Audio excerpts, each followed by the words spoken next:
Hello दोस्तों, C plus plus programming के इस वीडियो लेक्चर के अंदर मैं मोहसिन शेख बाबा की तरफ से आप सभी का स्वागत करता हूं। आज के इस वीडियो लेक्चर में हम static member of a class के बारे में पढ़ेंगे।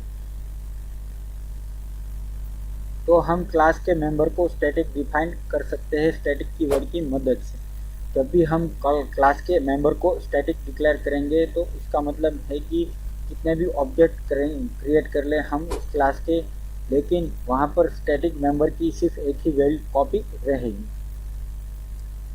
स्टैटिक मेंबर शेयर किया जाता है सारे क्लास के ऑब्जेक्ट के साथ। सारे स्टैटिक डेटा को जीरो इनिशियलाइज किया जाएगा जब भी पहला ऑब्जेक्ट बनेगा। अगर कोई दूसरा इनिशियलाइजेशन नहीं है तो हम उसे क्लास के डेफिनेशन के अंदर नहीं डाल सकते, लेकिन वो इनिशियलाइज होगा क्लास के आउटसाइड।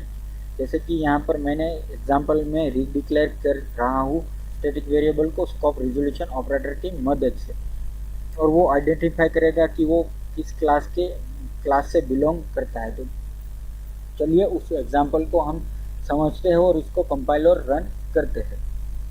तो यहाँ पर बॉक्स क्लास के अंदर में स्टैटिक ऑब्जेक्ट काउंट नाम का एक जो है वो वेरिएबल डिक्लेयर करता हूँ स्टैटिक इंटीजर ऑब्जेक्ट काउंट का।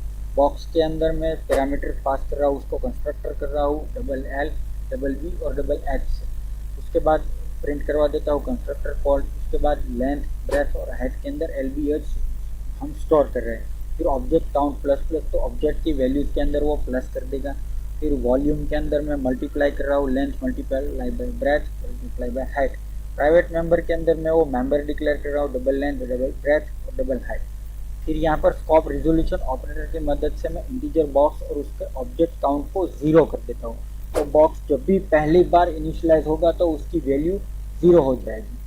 फिर मेन फंक्शन के अंदर बॉक्स के तीन हम यहाँ पर इंस्टेंस बना लेते हैं, बॉक्स 1, बॉक्स 2 और बॉक्स 3। तो उसके बाद क्या करता हूँ कि सी आउट करके कर देता हूँ टोटल ऑब्जेक्ट और उसके बाद बॉक्स ऑब्जेक्ट काउंट। तो ऑब्जेक्ट काउंट की जो वैल्यूज है वो हमें रिटर्न कर देगा। यहाँ पर रिटर्न जीरो से प्रोग्राम को क्लोज करके देता हूँ। दोस्तों इस प्रोग्राम को मैं एक्सरसाइज फाइल के अंदर इसकी लिंक दे दूंगा, आप वहाँ से डाउनलोड करके उसको कंपाइल कर सकते हैं अपने प्रोग्राम के ऊपर। यहाँ पर इसको हम कंपाइल और रन करते हैं और देखते हैं हमें कितनी वैल्यूज मिलती है। तो कंस्ट्रक्टर कॉलेज ऐसा 3 बार डिक्लेयर हुआ, उसको स्टेटमेंट मिल रहे क्योंकि हमने उसको 3 बार डिक्लेयर किया था। फिर टोटल ऑब्जेक्ट 3, तो जब हमने बॉक्स के ऑब्जेक्ट 3 बनाए थे तो यहाँ पर हमें 3 मिल रहे हैं। सिंपली यहाँ पर आता हूँ और तीसरे को हटा देता हूँ, सेव करता हूँ और कंपाइल और रन करता हूँ।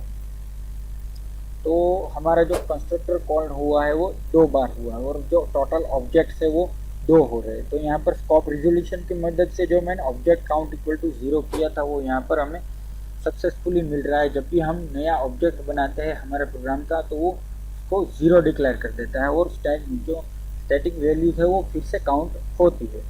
आगे बढ़ते हैं और अब समझते हैं स्टैटिक फंक्शन मेंबर के। तो अगर आप फंक्शन के मेंबर को स्टैटिक डिक्लेयर करते हैं तो उसे आप इंडिपेंडेंटली क्लास के ऑब्जेक्ट पर कर सकते हैं। स्टैटिक मेंबर फंक्शन को हम कॉल कर सकते हैं अगर क्लास के कोई ऑब्जेक्ट नहीं है तब भी, और स्टैटिक मेंबर को हम क्लास में नेम और स्कोप रिजोल्यूशन ऑपरेटर की मदद से एक्सेस कर सकते हैं। स्टैटिक मेंबर फंक्शन एक्सेस करने के लिए स्टैटिक डेटा मेंबर दूसरे स्टैटिक मेंबर फंक्शन और दूसरे फंक्शन क्लास के बाहर से इसको हम एक्सेस कर सकते हैं।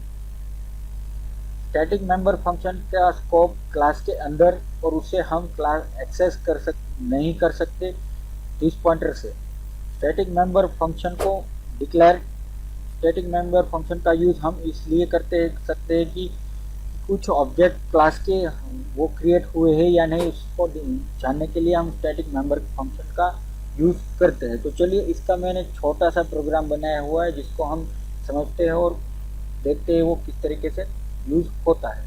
तो सेम पिछला वाला प्रोग्राम ही है, लेकिन यहाँ पर उसके अंदर मैंने कुछ चेंजेस किए हुए, जैसे कि आप देख सकते हैं यहाँ पर मैंने एक गेट काउंट नाम का स्टैटिक इंटीजर फंक्शन डिक्लेयर किया हुआ है जिसके अंदर ऑब्जेक्ट काउंट नाम रिटर्न कर रहा हुआ हमारी जो ऑब्जेक्ट काउंट होती है उसको रिटर्न कर रहा हूँ।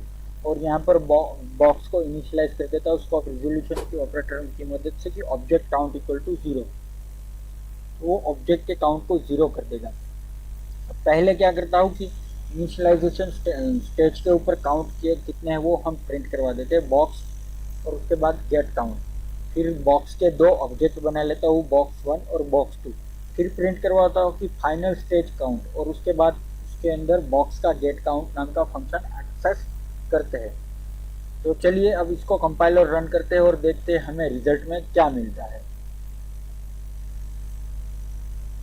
तो जब इनिशियलाइजेशन स्टेज के ऊपर था काउंट, तो उसकी वैल्यू थी 0, क्योंकि वो कोई भी बार ज़ीरो था, कोई भी बार जो बॉक्स का ऑब्जेक्ट है वो कॉल नहीं हुआ था, तो उसकी वैल्यू 0 थी। फिर कंस्ट्रक्टर को 2 बार कॉल किया हुआ है, तो उसको जो 2 बार हमें स्टेटमेंट मिल रहे हैं। फिर फाइनल स्टेज के ऊपर भी हमें 2 वैल्यू मिल रही है, क्योंकि हमने उसको 2 बार इनिशियलाइज किया था। दोस्तों ये था मेरा वीडियो लेक्चर स्टैटिक मेंबर और स्टैटिक फंक्शन के ऊपर वीडियो लेक्चर। अगर आपने अभी तक हमें सब्सक्राइब नहीं किया है तो प्लीज़ हमें सब्सक्राइब कर लें। इसके अलावा अगर आपको ये वीडियो लेक्चर पसंद आया तो आप हमें लाइक कर सकते हैं, और अगर आपको कोई क्वेश्चन है तो आप नीचे कमेंट में पूछ सकते हैं। हमारा वीडियो देखने के लिए थैंक यू, और अगले वीडियो तक के लिए गुड बाय।